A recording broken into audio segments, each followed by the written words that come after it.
There we go. There's a song that I sing with my students, and you're welcome to take it and you're welcome to play with it. This is a gift to you.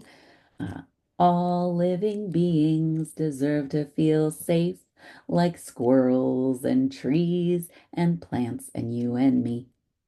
And you can substitute whatever more than humans are hanging out where you are. It's really important that whatever living beings you include in the song are relevant to your area. And it's really important that you include you and me because that's that part that we are part of it. So early learners can really connect with that idea that no one deserves to be harmed or discriminated against in any way, treated unfairly based on their race, based on their color. And then the concept of environmental justice. This idea again, they can grasp the idea that everyone deserves clean air, clean drinking water, safe places to live, and access to safe places outdoors where they can learn and play. They can understand the concept that nature is for everyone. Um, I I I I'm centering these particular terms because the flip side, social injustice, racial injustice, and environmental injustice are arguably the cause of climate um, change, of the crisis that we are in right now. And so that's why I'm centering us here, these as the root cause. Knowing and being centered in the root cause will help us address the problem as a whole. And we need to, like I said, we need to be able to speak to the kids about these terms in a simple way, an accessible way. All right. So all everything that I'm going to talk about is based on this premise that nature is the primary teacher. I am just a facilitator.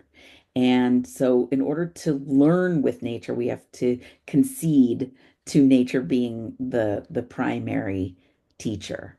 And by recognizing nature as the primary, the where we are going to be provided a classroom, materials, lessons, everything.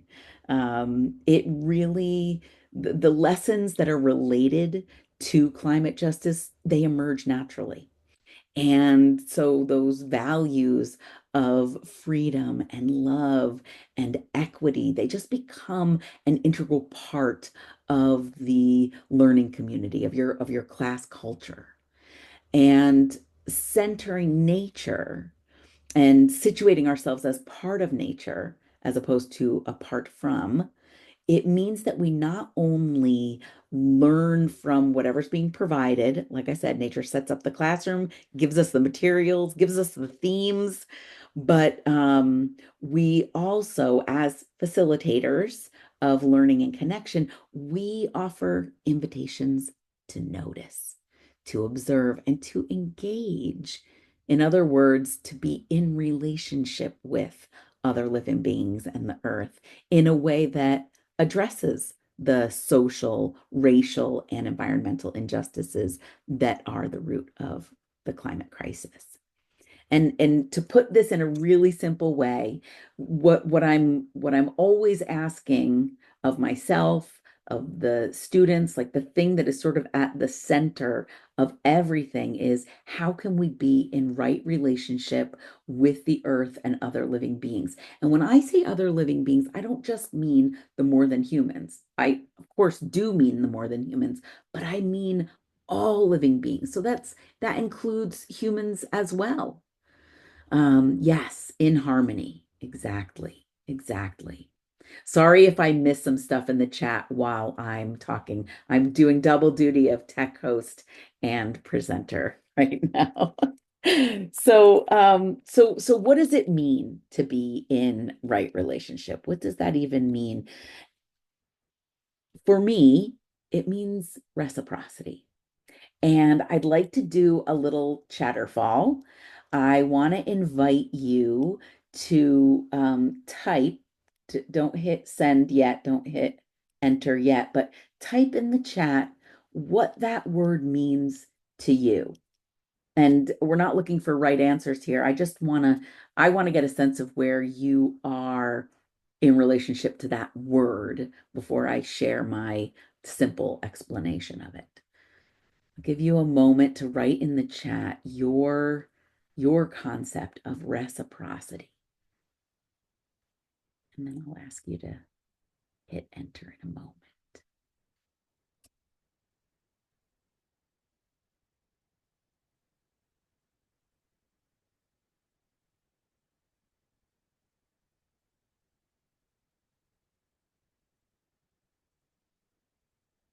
All right.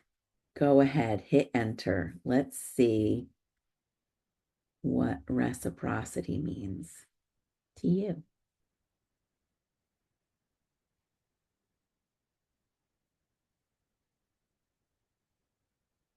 Generosity and gratitude,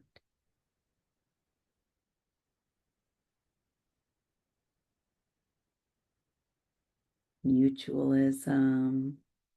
Yeah.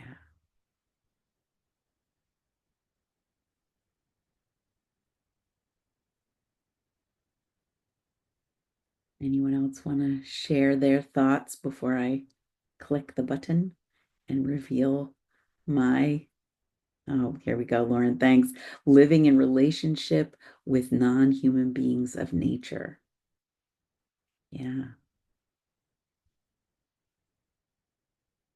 So for me, in simplest terms, reciprocity is achieved when everyone in the relationship is made better by the interaction. So it isn't just about not causing harm, it's about actively doing good.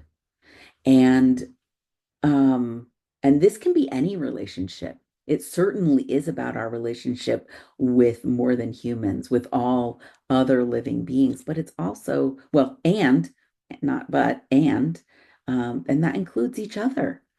Something that I personally have been working on for the last like 4 years is what it means to be in reciprocal relationships in my friendships, in my intimate relationships, to shift out of transactionality. So let's look at some of the sort of where we want to shift. So reciprocal versus transactional. Going back to some of the definitions that some of you gave, like reciprocity, being in a reciprocal relationship, there is this connection. There's an emotional connection. There is the lifting up of one another. There's a relationship, an ongoing relationship that is mutually beneficial. Whereas a transactional relationship, it's very much like I give you this and you give me that. It's very transactional. It's always trying to meet there's always this sense of indebtedness that's inherent in transactional relationships. Like, oh, someone did a nice thing for me. I better rush out and do a thing for them. Whereas being in reciprocity, there is just it's this constant, continuous lifting up of one another. And another sort of couched within this is body autonomy versus entitlement. Now, here we can be talking about other living beings more than humans, or we can be talking about our friends, our classmates, any other human in our lives. This idea of entitlement, the entitlement to others' bodies, is in a reciprocal relationship that doesn't exist. Everyone has autonomy because, like I said, it's not just about not causing harm, it's about actively doing good. It's about care. If you attended Dr. Jamie Cho's session yesterday, she talked about care versus helping someone. That could also fall into that idea of reciprocity versus transactionality. Yes, exactly. Transaction can lack compassion and can lack deep feeling. Absolutely. And then also, couched in this is the idea of celebrating differences, again, lifting up mutual benefit versus othering. You're different, you're over there. And again, that can go for whether we're talking about more than humans or whether we're talking about other people. And I already mentioned it, I already touched on it, but the difference between equity and equality.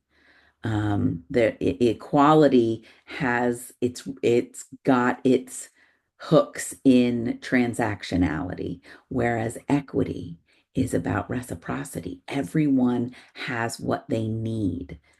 Everyone is made better, and that might look different depending on what your needs are.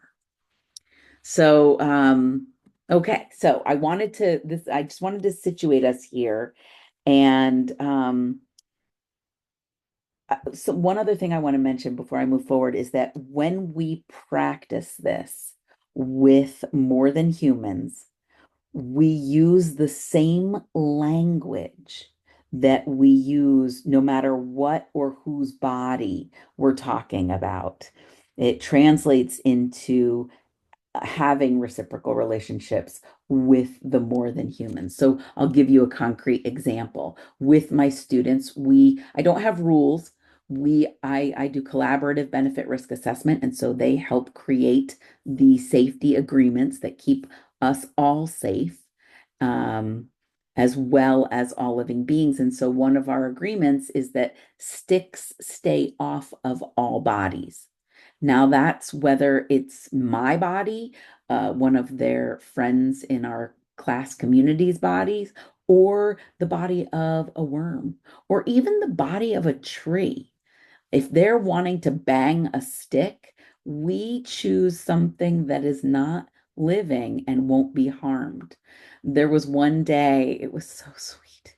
One of my 3-year-olds, he was banging a stick on a live tree, and I pointed out to him that there was moss and lichen, and the tree was alive. There were all these living beings, and I just redirected him very gently. If you want to make music, what else could you bang on where you won't harm any living beings? And he chose a spot, and I said, great. And then for the whole rest of the day, he let me know every time when he was going to make music, there's no moss here, there's no lichen, everyone is safe. It was so precious. And now that was when he was 3. And now he is 5. And it's so fun. It's actually the child that's in this picture. It's so fun when I hear him remind others of this agreement, or like he'll give, they don't need me. After a point, I'm like, I'm just a fixture here. They've got it. They're supporting each other. And they're supporting each other and being in right relationship with each other and with all living beings. Now, what I'm offering here today, this approach to allowing nature to teach justice and BT dubs everything else, but we're talking specifically about climate justice here, but allowing nature to teach. This is an emergent strategy. And Adrienne Murray Brown says that emergent strategy is a way to build complex patterns and systems of justice and liberation through relatively small interactions. And that's what these are. These are these tiny yet powerfully meaningful, will impact the rest of their lives kind of stuff. And so, So this is what we're going to learn how to do. Let's get into it. I want to start with I want to help you build a muscle. You may already have this muscle and you'll just get to flex it in a fun way right now. But for those who this might be a new practice, um, noticing nature. So this is not something I devised. It's something that I noticed I do. And I want to invite you into it. I'm inviting people into it all of the time. The way that it works is you simply notice what is most present for you in nature. So I'm gonna prompt you, what aspect of nature has been most present for you today? You can put it in the chat, or you can hold it in your mind pocket, or you can write it down on a piece of paper, whatever feels good. But just take a moment to think through the day and what aspect of nature has been most present for you.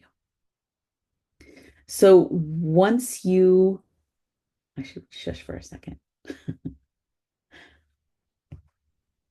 Once you have identified that, once it's kind of bubbled to the surface, or, some days you have a boop you on the nose kind of experience. Like this morning when I woke up, the eagles were chittering. In fact, they woke me up. They were chittering so loud outside the window. That was kind of, that was what was most present for me. The eagles woke me up. And, so you take that aspect of nature, and it can be any aspect of nature. It doesn't have to be another living being. It could be the weather. It could be a feature of the landscape, anything, just whatever is most present for you. And then the next part is you consider what that aspect of nature symbolizes for you. And I invite you to really let yourself be informed by everything, your cultural heritage, a book that you read, a video you watched, a deck of cards with, animals or natural features on them, anything, your religious background. Let yourself and your experiences, let yourself be informed by everything. There are no wrong answers. You can't do this wrong. It's a very individualized practice. You can Google, of course, but you don't need to. So just let yourself be informed about the symbology of that aspect of nature by everything that is of you, and go ahead and write that down. Go ahead and write what that aspect of nature symbolizes for you. Oh my goodness, I just noticed that eagle is in the picture on this page. That was not planned. That is fun. In fact, that eagle is maybe who I heard chittering this morning. That is funny. Not planned. Not planned at all. Thanks, Eagle. Once you have noted what that aspect of nature symbolizes for you, the next thing is to, there's a couple other steps. Like I said, there's a million ways to do this. You can't do it wrong. But the next part is to think about how that message is for you. Whatever that symbology is, how is that a lesson or a message? How is it for you specifically? So you might think about which area of your life is calling for your attention. This practice of noticing nature requires multiple sacred pauses. They are sacred because each pause is you reconnecting with yourself as part of nature. So yeah, so think about how that message, that's so funny. Yeah, I mean, I think it might be that same eagle. Um, think about how that message is for you. Now, this practice of noticing nature, I do not do this with my early learners. This is for older kids and grown-ups, but it is a way for us to flex our muscle of noticing nature, of really paying attention. You can do it multiple times a day. You can do it once a week. You can do it. Sometimes I do it on the new moon and the full moon. I do it once a season. I'm all about reflecting. I love reflecting and I like reflecting with support from nature. So I do this practice all the time and in a bunch of different ways. I invite you to take it and make it your own and do it how and when you want to as well. But it's a great, even if all you do is just notice, just build that muscle of noticing. And then if you want to take it deeper, you can do the rest of these steps. Um, and like I said, allow whatever you have experienced in nature, whatever is most present for you, allow it to become the message that you need to receive. All right, I'm going to pause for a moment before I move into the next thing and just see if anyone would like to share what came up for them. And if it's a very personal thing. So if you don't want to share the message, the lesson for you, you could just share what was most present for you. And I invite you to unmute and just pop in and share, or you can type in the chat. But I'd love to hear your voices. What was most present for you today? Or what message did you receive?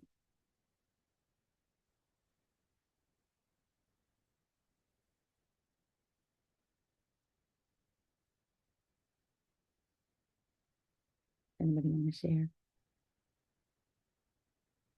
You certainly don't I have. think for me, water is is a big one that I think about a lot, today included, but um, thinking about how it is not only healing and nourishing and life, right? And also it has power, right? There's power to uh, you know, in to have effects in negative ways as well. And so thinking about how those go together um, within the same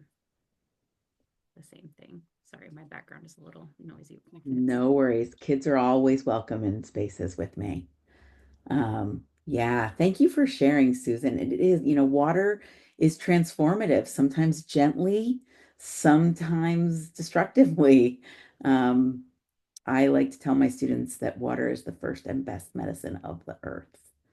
Um, yeah. Anybody else want to share before we move forward? Even just share what was present for you?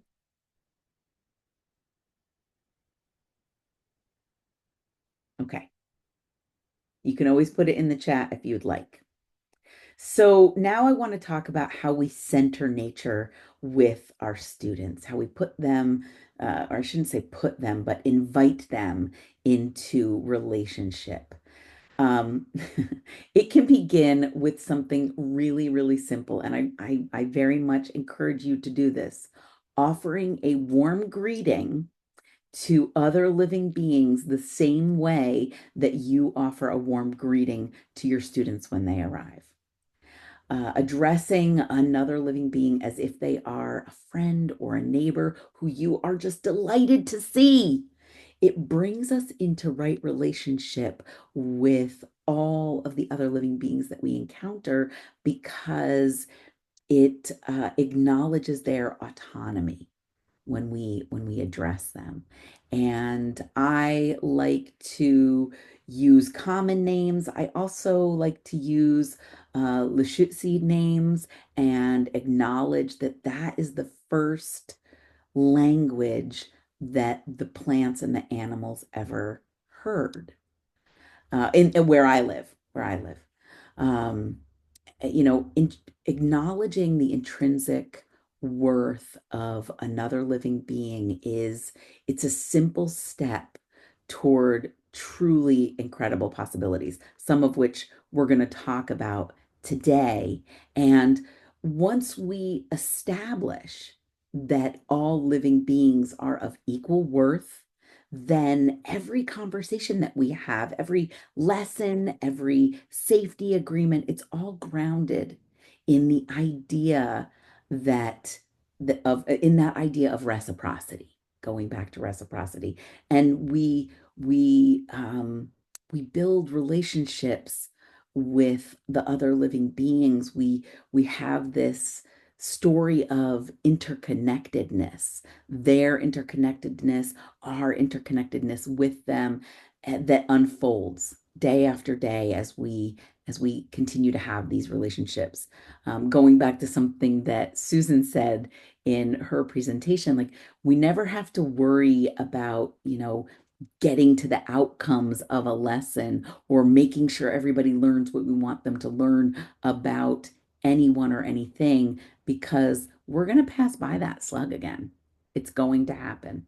And so we can trust that more opportunities will come up. And then as the result of building these relationships, the four goals of anti-bias teaching per Derman, Sparks, and Edwards, they become seamlessly integrated into the learning community culture. And I want to highlight the anti-bias aspect of this because uh, we can't address the justice issues without addressing bias. They have to go together.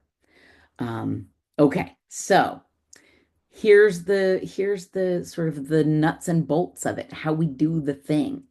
We cultivate connection by, as I mentioned, speaking to the more than humans in the same way you would a friend or neighbor.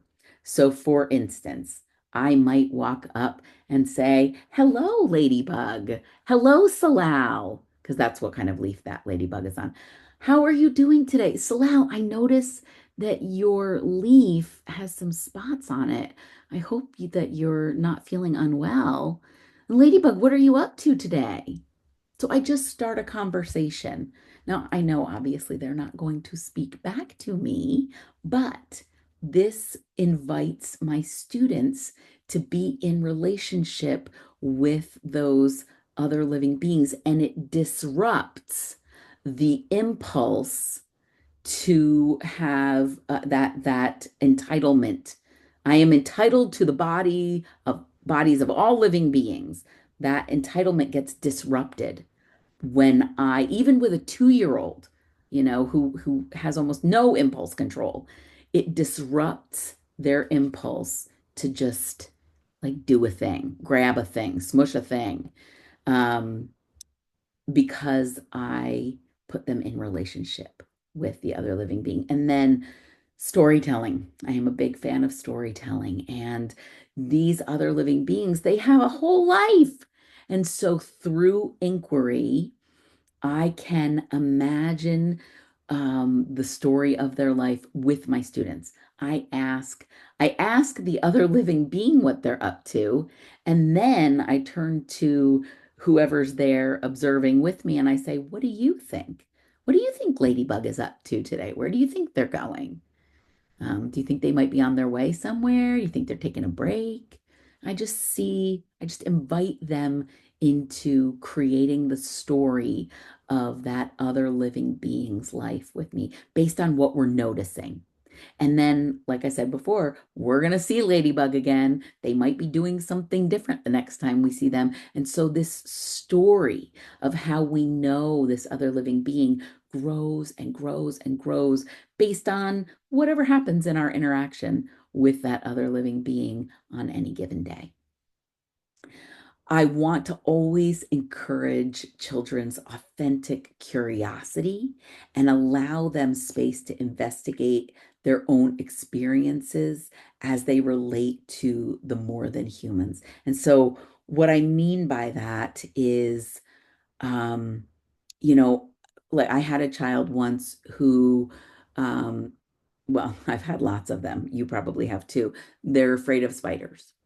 So I want to ask them questions about why they feel afraid. What are they afraid is going to happen? And so I can, through inquiry, I can guide them back to a place of feeling safe and being in relationship. Right now, the ants are very active. And in one of the forests where I am with students, There are harvester ants who will bite you. And then there are these other black ants. I don't know who they are, but they're pretty friendly. And so we know that if the harvester ants come on us, we gently brush them off. But one of my students was inviting and this is the next part, show kids how to offer a flat hand to invite. And that's what we did with the black ant. We offered a flat hand, and the ant chose to crawl on us. And we talked with them and we observed them. We talked about them with each other.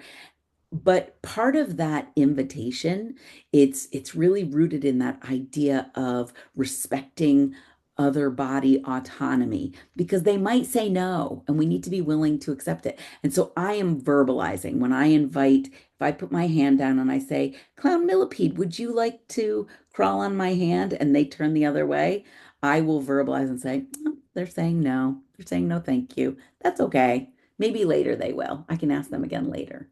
And that's the same exact language I would use when I am supporting early learners in interacting with each other. So this translates this way of being reciprocally in relationship with others translates, it expands out like a spiraling gyre to all relationships that they are in. Um, like I said, I invite observation and exploration of what the other living being might be teaching us. This is sort of a version of noticing nature that I did with all of you, but this is how I do it with students. I keep it super simple. And I ask them what they notice about that living being. And then I say, what lesson do you think that they might be teaching us? And um, also in my resources is the Grub Plant Teachings book. Love it, love it, love it. You can also get little cards. I have them, they hang on my backpack. My students love, I don't, sometimes I'll offer it if we come across a friend. I might say, would you like to hear the story of this friend that we have come across? And I do completely interest-led learning. If they say no, we move on. But oftentimes they say yes. Most of the time they say yes. If they've started to interact with a plant, an insect, an animal, whomever, and I offer something, a book or a card to deepen that interaction, they often will say yes. And then we'll read about the social emotional connection. And that book was co-created with indigenous tribes from the Pacific Northwest. And so you can use a resource, but you can also use your observations, just like we did in the noticing nature activity, where you sort of build out what that other living being might have to teach you. And again, I just will want to reiterate, we use the same language to speak about how we interact with all living beings, whether it is a ladybug or your buddy. Oh, and something else I wanted to mention. You may have noticed that I use they and them to refer to living beings whose gender I don't know. Robin Wall Kimmerer, in her book Braiding Sweetgrass, offers also the option to use key and kin. And so I just want to invite you to play with those because the other thing that I want to disrupt, in addition to the idea that we are separate from nature, I also want to disrupt the idea that every living being is gendered he and him. It's not. I know you know that, but if you're like me, then you grew up with everyone calling every single living being he or him. So I want to disrupt that. And just this picture of the two kids looking at the ladybug. Um, I don't think they ever even invited that ladybug to crawl on them. I think they just sat and watched the ladybug and talked about the ladybug and talked to the ladybug for at least 5 minutes before moving on with their play. And it's really beautiful. Once this is established as a norm in your class culture, it perpetuates itself and it's really quite beautiful. It's really quite beautiful. Okay, so let's talk about how different living beings can teach us different things. Now, I'm leaning into social justice, racial justice, and environmental justice. So I chose worm to teach us about social justice, and this is just my this is what I came up with, but I really want to encourage you to see what comes up for you because this is how we lean into the opportunities that nature presents us to teach about these things and to invite students into these concepts. So, let's say we are interacting with Worm, we're telling the story about Worm's life. I might ask a question that gets them to explore their perception of Worm's value. I might have students connect with, I might want to find out if they already value Worm's intrinsic worth or if they have some biases regarding worm. Do they think of worm as gross or insignificant or in some other disparaging way? And if so, either way, we can explore worm's actual significance in the ecosystem. And I can help students discover the critical role that worm plays in soil health.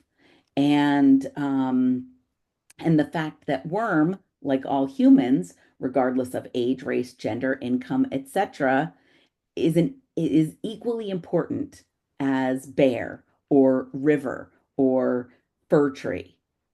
And so there's that concept of social justice.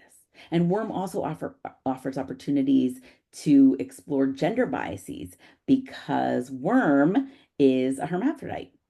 And worm shows us that whether you are a big being or a small being, that you can be a contributing member of society, a member of community. And that can really support children in seeing themselves in that way, as well as promoting acceptance of others. So they can lean into a sense of social responsibility and also acceptance of others. So I want to ask you to reflect for a moment. How might a child from a marginalized community relate to this inquiry? And how do you see yourself ensuring that they feel supported? What are some things that come up for you? And it's okay if you don't feel like you have an answer to the question. If it actually brings up more questions, that's a-okay too. You can put it in the chat, you can unmute, whatever feels good.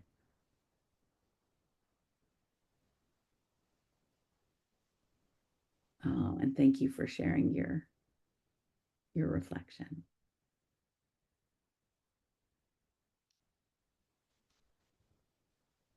Does anyone have anything that they want to say out loud regarding this prompt? How you would support a child from a marginalized community?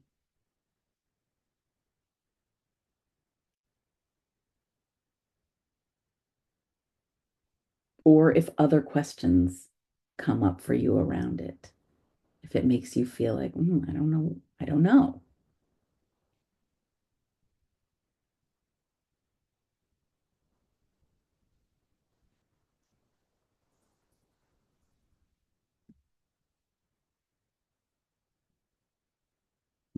Oh, thank you. Validating conversations of body diversity, absolutely, absolutely, and validating their feeling and welcoming them, absolutely. Yes.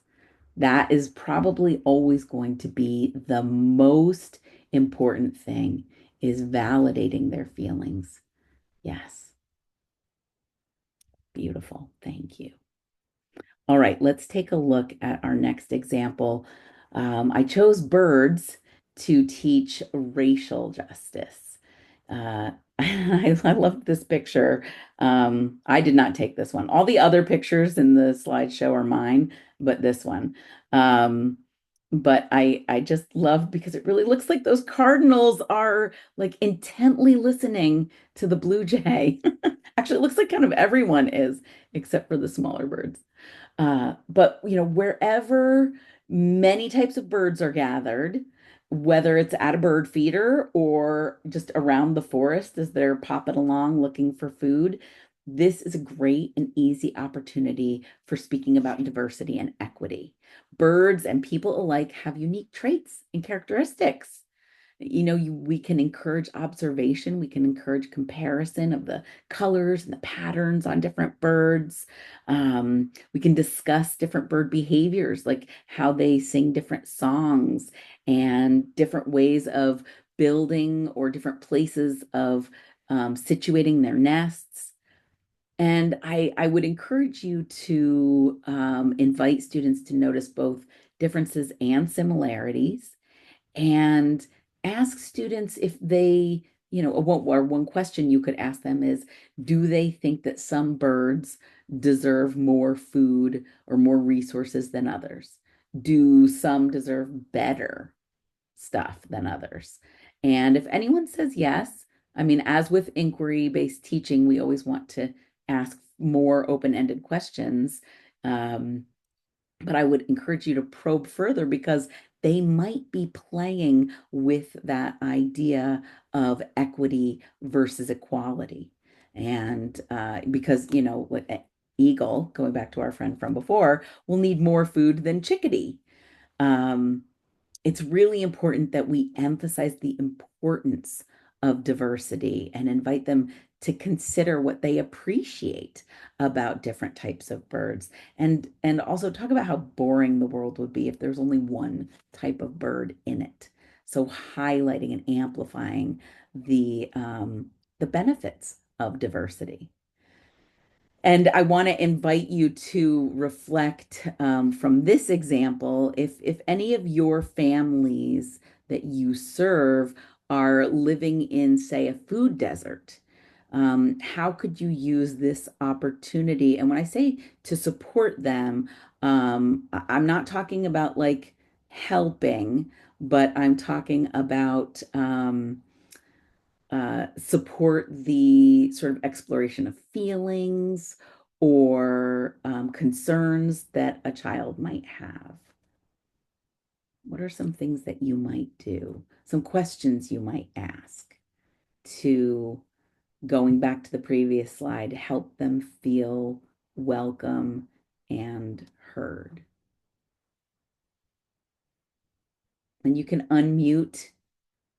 And also, again, if more questions have come up for you, feel free to unmute and share those as well.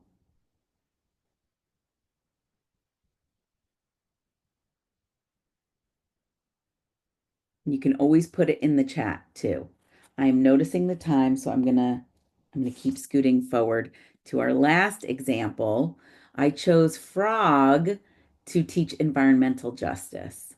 Frog is super adaptable and definitely teaches us about resilience, but they're also highly susceptible, highly impacted by pollution and environmental changes, particularly water contamination. So if we were exploring a stream or a pond where frog lives and we found trash in it, like say old tires, um, this provides a great opportunity to talk about how everyone deserves a clean environment to live in, to be safe and to live in. And this is an opportunity to ask students how they feel about frog not having a safe place to lay their eggs because of the pollutants. It's also an opportunity to encourage student agency and some action in service to other living beings. With older students, you could even prompt a water survey. And in both instances, whether it's like trash cleanup or a water survey or whatever the action to support a clean environment for frog might be, it's a great opportunity to partner with tribes, local community-based organizations, and in places where there are floods and wildfires, that the kids are experiencing in real time, it's also an opportunity to talk about how we can care for ourselves and others when things impact the safe our safety within the environment that we live in. Um, I want to invite you again, in the interest of time, to think about this prompt. If you have students that don't have safe drinking water, say, where they live, or they live in an area that's impacted by air pollution, I want you to consider thinking about how you would support them in talking about it, in talking about their feelings about it, in talking about it as a class, as a community. Um, and if you want to share in the chat, please feel free. I am going to skip ahead because I would like us to just do a little practicing before we come to the end here. So I chose slug because I love talking about slug. So consider this is how you can engage in this practice with your students. This is an easy entry into calling them into relationship with other living beings and with these concepts related to climate justice. So first consider what you notice and what you know about slug.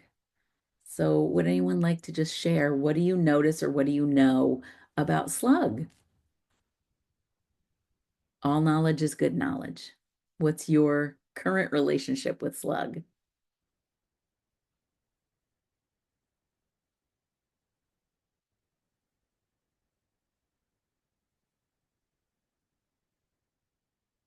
Has everyone tapped out? Is it lunchtime and you're done?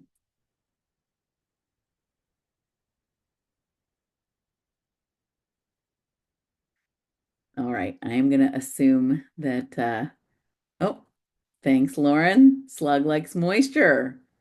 All right.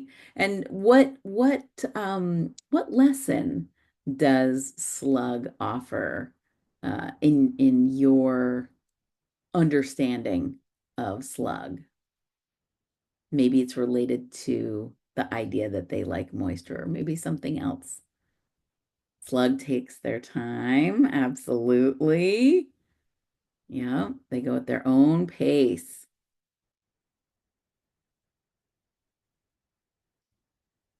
And when you think about what you can learn from what you know about slug.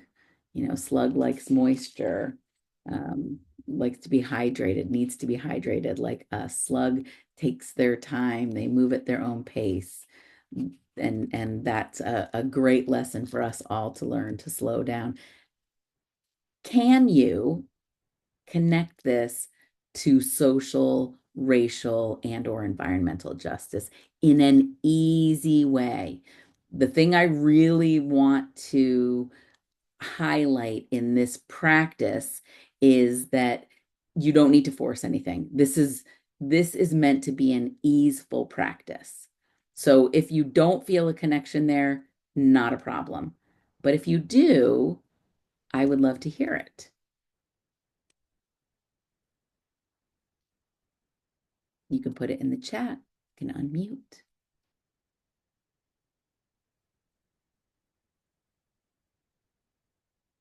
You can share, yes, yes, I do, and what it is, or no, I don't see a connection there.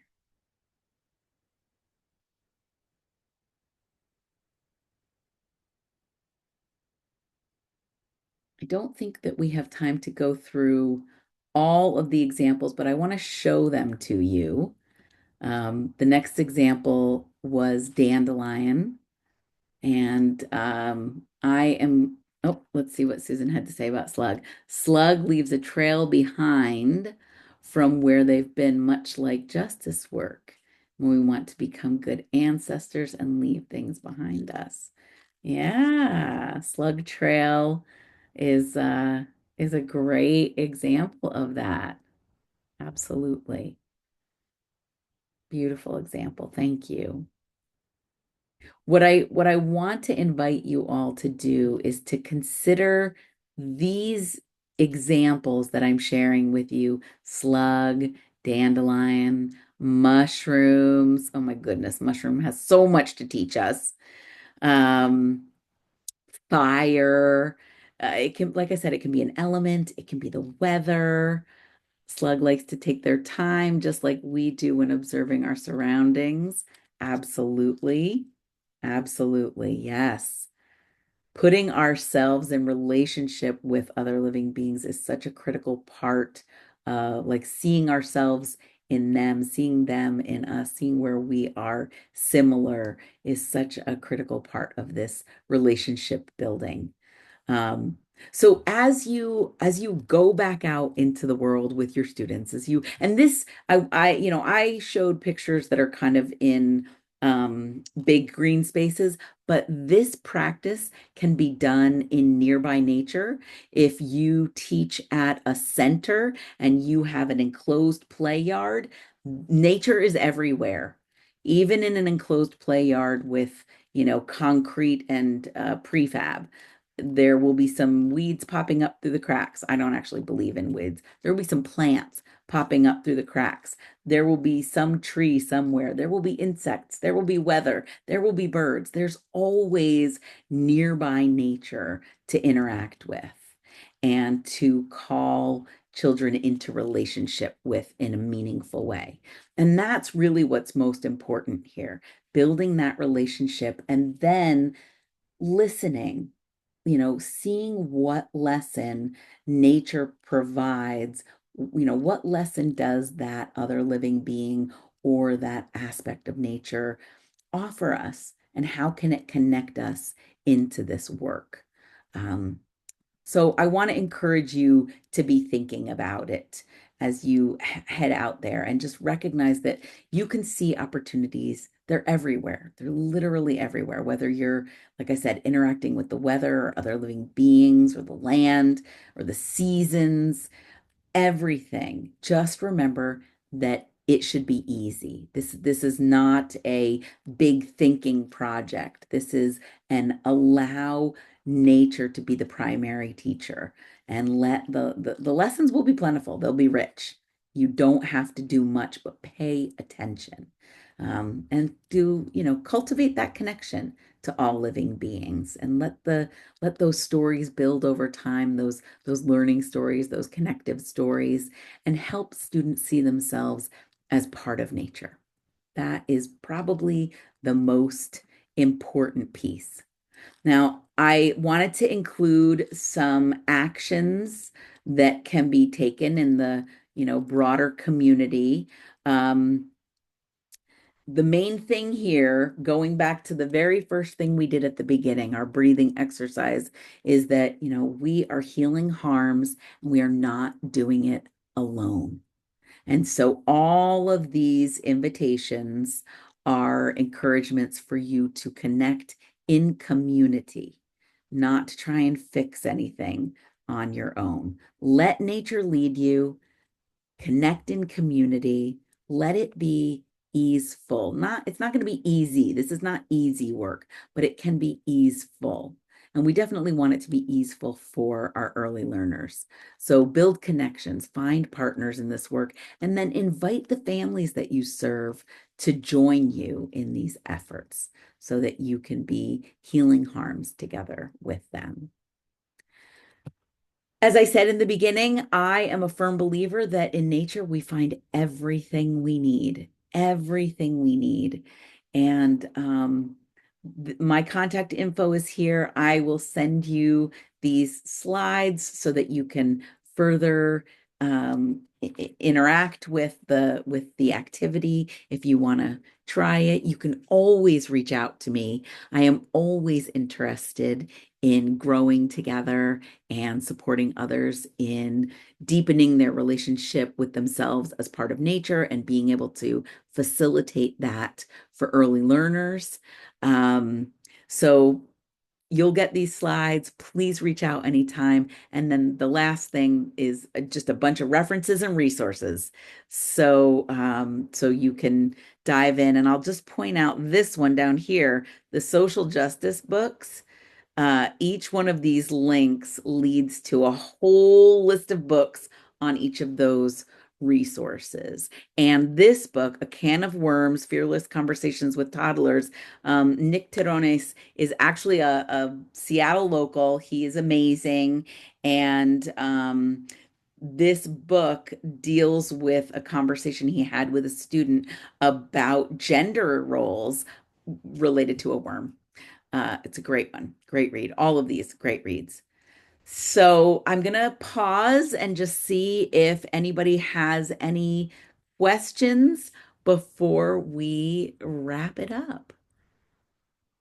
Yeah, Nick's awesome. Yes. And you could just unmute or put it in the chat. Any questions, thoughts, comments? And if not, well, I'm going to stop sharing and I'm going to put something in the chat for you. I am going to put the stars request form and the session feedback form. We really, if you want those stars hours, if you are a Washington State educator, please fill out that form and please fill out the session feedback form for all of the sessions that you attended. We really value your feedback. Let's head back to the main room. I bet they are in there. I haven't looked at my phone. Yep, they're ready for us in the main room. Let's head back there. And Susan, are you going to join us in the main room or are you heading out? Yeah, I'll head over there for a couple minutes. Yeah. Okay, great. All right, wonderful. Um, Imelda, if you already put in the correct number of hours, then no, you don't need to fill it out again. It's all good. Filling it out once is fine. It's just if you haven't yet. Okay, I'll see you all in the main room. Thank you so much for being here with me. I appreciate you all. See you over there. I'm going to save the chat. All right, does anybody have a question before I close the room? No, we're good. Okay, I'll see you over there.